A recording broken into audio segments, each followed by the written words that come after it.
संत सद्गुरू Godad Maharaj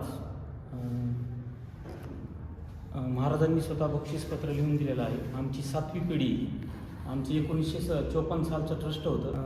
3दा change report झालेले.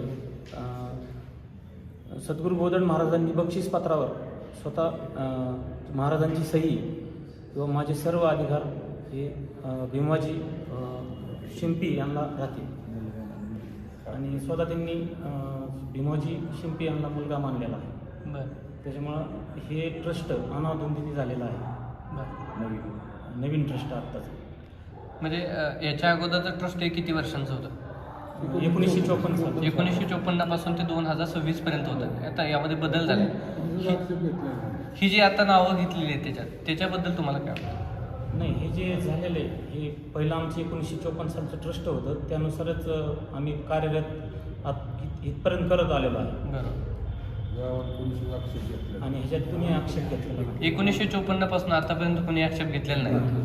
आता गावातील लोकांची काय भावना आहे सध्याची? आता उद्या धरणे आंदोलन आहे, त्यात सगळे सहभाग होणार आहे गावात. बरं. मी संजय काकडे, कोळा महाराष्ट्र ट्रस्टचा विश्वस्त.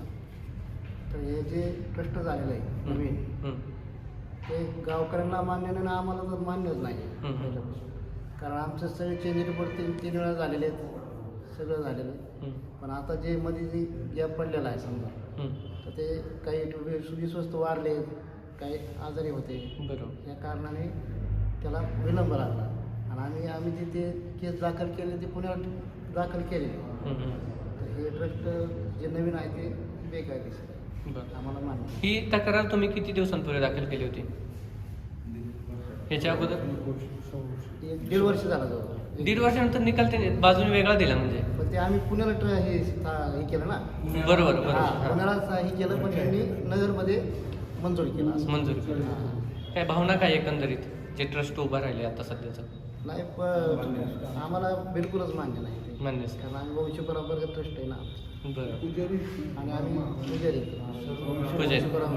आमचं 6वी पिढी जवळ. तुम्हाला कसलंच विचारात घेतलं गेलं नाही? कोणालाच नाही, आम्हाला तर नाहीच, पण गावकऱ्यांना बी नाही. गावकऱ्यांना बेकायदेशीर थोडक्यात कोणाला विचारता केले.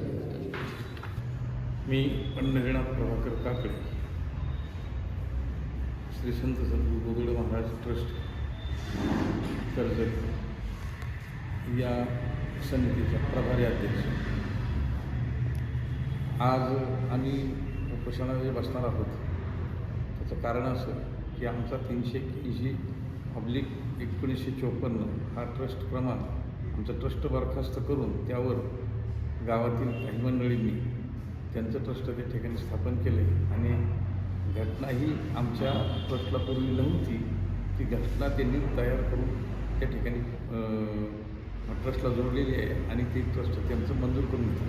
या ट्रस्टचा आमचा 1.5 वर्षापूर्वी निकाल झाला. तो त्यामध्ये दोघांनाही अपील करण्याचं आम्हाला सांगितलेलं असताना आम्ही नगर कोर्टाच्या ऐवजी वरच्या कोर्टात म्हणजे पुणे चॅरिटी कमिशनर ऑफिसकडं आम्ही त्याबाबत तक्रार नोंदवून त्या ठिकाणी बदल अर्जासाठी म्हणून त्या ठिकाणी कंप्लेंट केलेली आहे किंवा अर्ज दाखल केलेला आहे.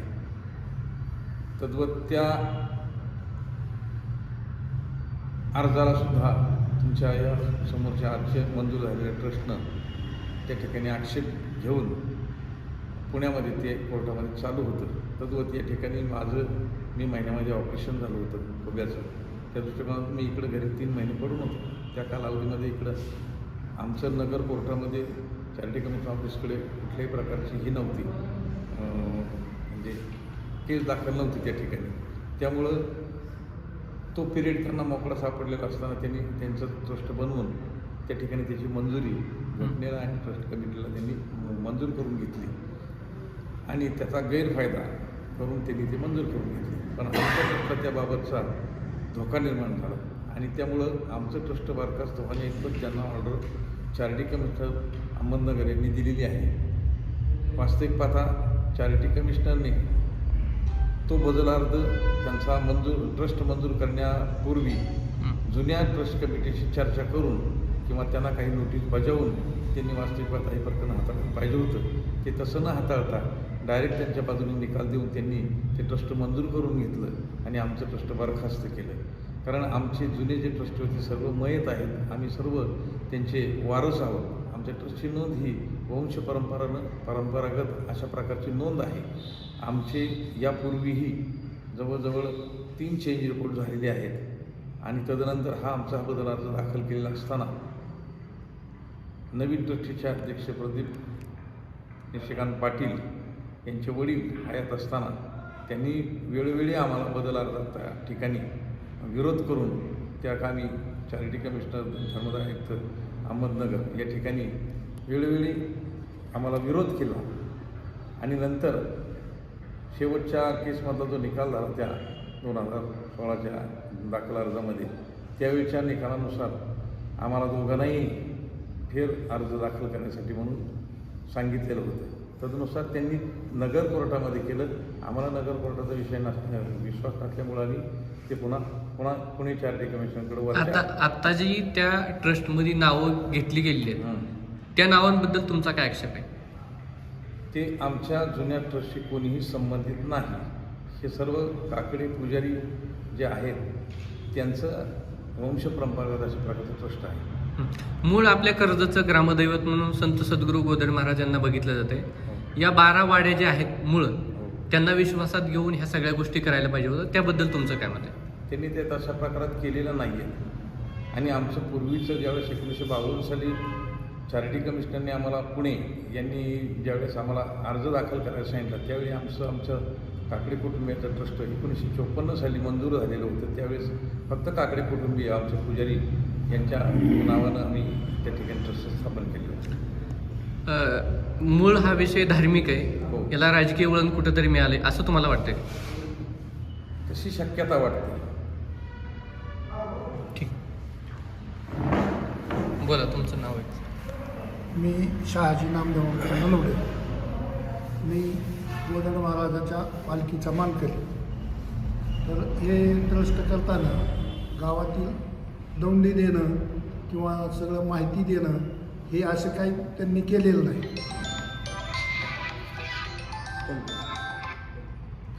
आणि मग हे आम्हाला अंधारात ठेवून सगळी ट्रस्टची स्थापना करून आणलेली आहे. हे काही म्हणजे त्यांनी कुणाला विचारात घेऊन स्थापन केलेलं ट्रस्ट नाही. ह्याच्यात सर्व 18 पगड जातीचे महाराजांनी लोक घेतलेले आहेत पूर्वी. सगळ्यांना सगळ्या पद्धतीने त्यांनी एक मान दिलेला आहे. त्या पद्धतीने त्याची रचना व्हायला पाहिजे होती. बरोबर. त्या पद्धतीने काही रचना केली नाही. यांनी घरगुती ट्रस्ट केल्यासारखं केलं. सगळे पाटील घराण्यातले देव काय त्यांच्या समजा महाराजांच्याही तोरणमल घराण्यातले असले म्हणजे त्यांचं काय हक्क नाही द्यावा. बरोबर. हे कसं आहे माहिती का, हे मंदिराचं महाराजांनी घेतलेली जागा आहे पूर्ण. त्यांनी स्वतः त्याच्यात कोणाच काय हस्तक्षेप करण्याचा अधिकार नाही. महाराजांनी बक्षीसपत्र केलेले त्या जागेचं काकडे कुटुंबाचे. त्यामुळं इथं हस्तक्षेप करण्याचा कोणाच नाही. जे ट्रस्ट व्हायला पाहिजे होते ते पूर्ण विचारात घेऊन सगळ्या 12 वाड्यात किंवा कर्जतमध्ये दौंडी द्यायला पाहिजे होती. त्याचे सगळे ग्रामसभा बोलवून माहिती द्यायला पाहिजे होती. तसं काही केलेलं नाही. त्यामुळे यांनी एकतर सगळं अंधारातनं केलं आणि एकतर्फी निर्णय करून आणलेला आहे. ती काही मान्य नाही. नमस्कार, मी ओंकार निघनाथ पाटील. मी एक कर्जतचा ग्रामस्थ असून त्या गोदड महाराज ट्रस्ट जे आहे ते जे अनधिकृतपणे मंजूर करून आणलं आहे त्या संदर्भात आम्ही आज जमलो आहोत.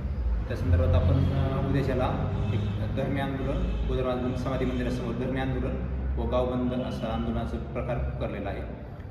आता हे जे ट्रस्ट केलेलं आहे ते समजा आता परंपरेनुसार प्रमुख मानकरी जे असतील त्यांना डावलून किंवा आता गोदड महाराजांनी सर्व समाजातील 18 पगड जातीच्या लोकांना मान दिलेला आहे गोदड महाराज मंदिरासाठी, मंदिरातल्या उत्सवासाठी. म्हणजे समजा रथयात्रा झाली तर रथयात्रेमध्ये उटीकरी, चावरीवाले, उत्सव मूर्तींची पूजा करणारे, असे दोरवाले, असे सर्व 18 पगड जातीच्या तिला. तसेच पालखी सोहळा झाला महाराजांचा, भंडारा सोहळा. त्यावेळेस पालखीच्या वेळेस पालखीचे दांडीचे मानकरी, चावरीवाले, असे सर्व प्रकारच्या लोकांना 18 पगड जातीच्या लोकांना महाराजांनी मान दिलेला आहे. हे ट्रस्ट करताना ते ह्या ट्रस्टींनी तिथे खोटे पुरावे दाखवलेले आहेत व त्यात मानकऱ्यांना, कोणत्याही मानकऱ्यांना, गावकऱ्यांना कोणालाही विचारात घेतलेलं नाही. तसेच गोदर महाराजांचा जन्मोत्सव असेल, अखंड हरिनाम सप्ताह असेल, भंडारा असेल, तिथे रथयात्रा असेल, पालखी उत्सव असेल, यात सर्व गावकरी मिळून काम करतात. सगळे भक्तगण सगळे जमा होऊन काम करतात. कर्जत परिसर असो, गोदर महाराजांनी हा मान फक्त कर्जत शहरातील लोकांना न देता पूर्ण 12 वाड्यातील लोकांना दिलेला आहे. बरोबर. तर त्या संदर्भात सर्व लोक आणि हा उत्सव पार पाडताना सर्व 12 वाड्यातील लोक कर्जतमध्ये येऊन पंचकृतीत सर्व लोक जमा होऊन हा उत्सव पार पाडत असतात. सर्व उत्सव झाले. तुम्ही म्हणताय 18 पगड जातीतल्या लोकांना सोबत घेऊन हे उभा करायला पाहिजे होतं, पण ही जी समिती आता उभा केली याच्यामध्ये कुठली नावं आहेत जी की जी सगळ्या समाजाला सोबत घेऊन नाही आहेत? आत्ता फक्त एका घरातली असल्यासारखं दिसते ते, बरं. जे सर्व ट्रस्ट दाखल केलेले आहेत आणि त्यात थोडे बाहेर गावचे टाकलेले आहेत, म्हणजे जे मूळचे कर्जतचे नसणारे.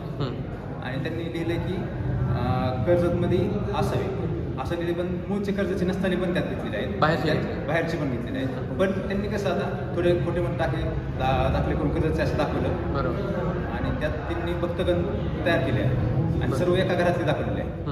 असं नसताना सर्व समावेशक हीच सगळ्यांची इच्छा. उद्या कर्जत बंदची हाक दिलेली आहे, काय परिस्थिती काय? त्यात गावकऱ्यांचा उत्स्फूर्त प्रतिसाद येत आहे त्यासाठी. म्हणजे कर्जत बंद सगळे गावकरी म्हणतात की हे होते, हे पूर्ण चुकीचं होते.